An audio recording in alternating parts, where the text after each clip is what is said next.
Today, I bought the LEGO Star Wars at 7500 Clone Troopers vs. DROIDKAS Battle Pack. Hello everyone, it is Republic Studs, and today we are going to be taking a look at the LEGO Star Wars DROIDKAS Battle Pack. Now, I ordered this a couple of weeks ago after we finally got the pictures of the new LEGO Star Wars minifigure pack with the 3 Clone Troopers and the Command Station build, and I thought this would be a great one, and when that one eventually does come out, I will be comparing both of these, so stay tuned for that video. And yeah, now first off, by the way, I did get this set used. Technically, I couldn't afford to get it sealed. It was like $70 for a tiny battle pack, and I did get it opened. It comes with all the same stuff. The review would be just as high quality. Now, I'd argue right now that this is one of the worst battle packs, and I think there's even debate for it to be the worst. And we're going to get into all of that in my thoughts section, so remember to stay tuned there. And we're also going to have a hyperlapse, so if you want to skip past that, we have timestamps all down below and chapters. So if you want to skip right into the box art, then let's get into that right now. Now here, ladies and gentlemen, is the box art for this set. It was a little damaged in shipping, which is unfortunate.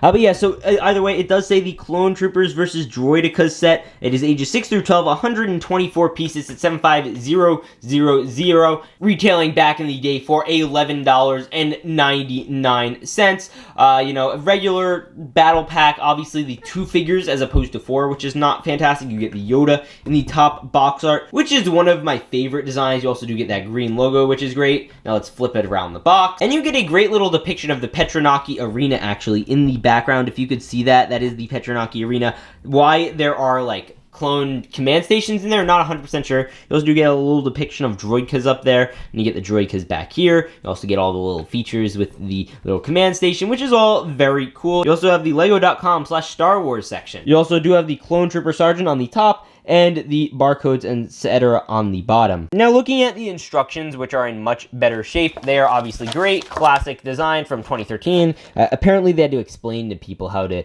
use bags, which I find kind of funny, especially because in this set they didn't even have number bags. But if you want to feel nostalgic, ooh, that is a beautiful wave. You got that 501st Trooper. You actually got 2 501st Troopers and a 501st Pilot, and those 2 new Clone Troopers that come in this set. You also get all of the looks and things here. And then my personal favorite is looking at all these classic old sets. I think that is just absolutely beautiful, seeing the Rancor pit. And I actually own like 3 or 4 of these, so that's pretty neat. And it wouldn't be an old set review without the Screaming Kid. Someone needs to find this kid. I really would love to talk to him and just, you know, ask him what it's like to be on every LEGO box for a while. Now, here is the Clone Trooper minifigure. It looks pretty good. Obviously, I love this one. It does not come with leg printing. That came on later. He comes with his standard angry Clone Trooper head. He gets the nice torso printing, my personal favorite torso printing for clones. And this is actually a great Phase 1 Clone Trooper helmet. You flip him around, he does get all of the nice back detailing, but other than that, there's nothing too incredibly special about him. He should have really came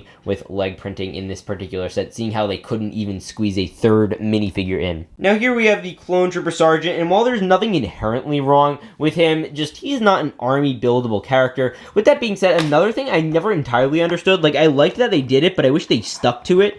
They have the silver in the helmet here. There's the silver in the eyes where the helmet is. Why don't they do that with the other ones? Were these guys silver but the regular troopers not? Maybe that's just a personal notice problem for me. Like, it's not a huge deal, just I find it kind of weird. Now in terms of the torso printing, you do get those 3 green dots, which is nothing exciting. Obviously that lime green color. You also do get some nice plain back printing, nothing new there.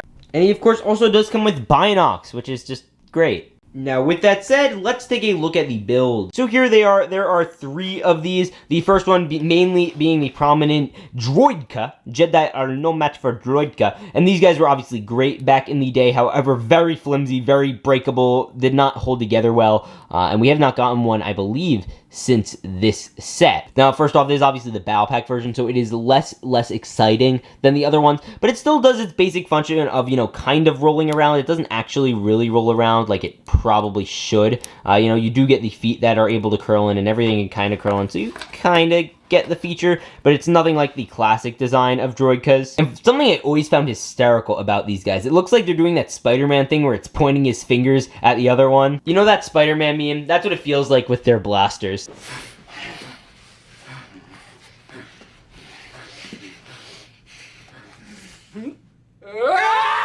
Either way, in terms of accuracy to DROIDKAS, they're not entirely accurate, but it is a battle pack build, so that is, of course, forgivable. While there obviously are missing 2 figures, and these are supposed to be in place of those, these are decent army builders for your battle droid armies, and that I am not, you know, upset about. But either way, DROIDKAS are really neat, but they are not 2 other minifigures, which is really what they should have been. Now here's one of the gems of this set in my opinion, and this is something I always loved when I was a kid, because I would play with these awesome Lego set battlefields, and I always wanted, there's this Imperial Battlefront battle pack thing, and I'll actually show a picture of that here, and that thing came with a special command post, and I always had my, clone commanders or whatever, perched up on there watching everyone fight the battle and giving out orders. And I always found that cool, which is why I was always kind of upset we never got clone officers, which were a pretty big backbone of the Imperial Army, however not cool. And I know everyone complains about overexposure to officers, which is completely understandable, but I always kind of appreciated it. And I think this is just great for your kids who want to play with Clone Command Station. And I'm very excited for everyone who get a chance to have that with the new one for, a little small battlefield command station. It's nothing crazy, but it's still pretty cool. Now with that out of the way, let's get into this build. First off, there are these little side panels. It is again a miniature version of the official one, so you could have your clone troopers walk up, and there actually is a room for a grand total of 3 figures to sit in this. Let me get another clone actually. I thought no figure more appropriate than the clone trooper pilot, but you could get him and you could take off all the accessories because obviously it's a little difficult, and you could get them all. It's very snug, but it can happen. I have done it before, believe me. It's not the, again, most snug thing. You just need to have them all kind of positioned the right way. And you do get 3 minifigures on here, which is again why the set really should have had 3 minifigures and is sorely lacking from it. With that being said, we'll take this guy out and these guys all out.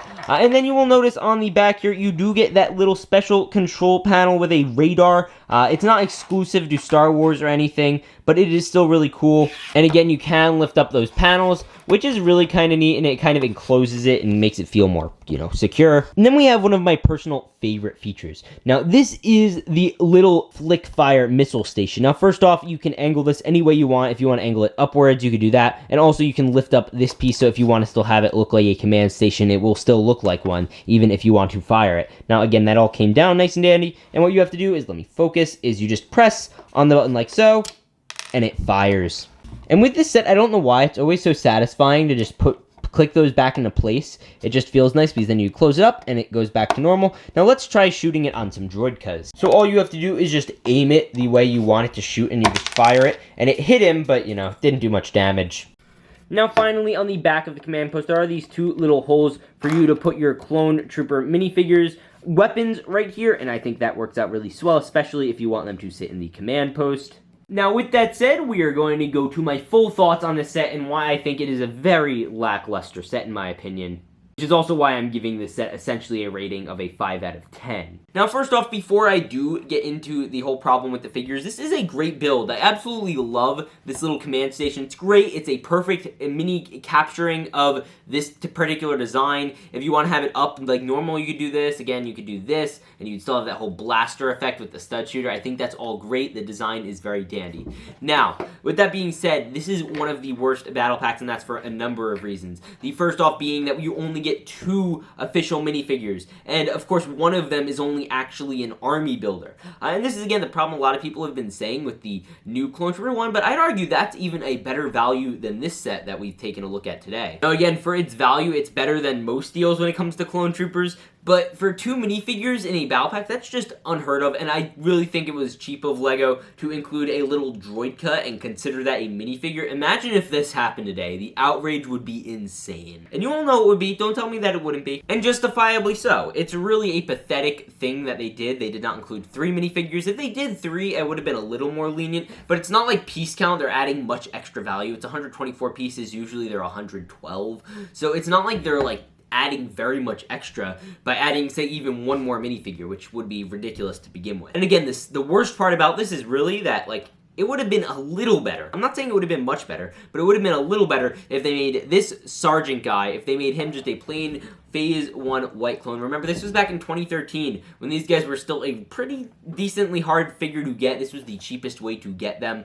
And of course, later on, we did get the Jedi Clone Trooper Battle Pack, which also is arguably one of the worst battle packs. But at least it came with 2 army building figures and not just 1. So yeah, that is my main problem with this set. If you guys want to see a comparison video, we will probably be having that up on the channel in early January, so stay tuned for that. With that said, I will see you guys all in the next one. Remember to peace out and stay awesome.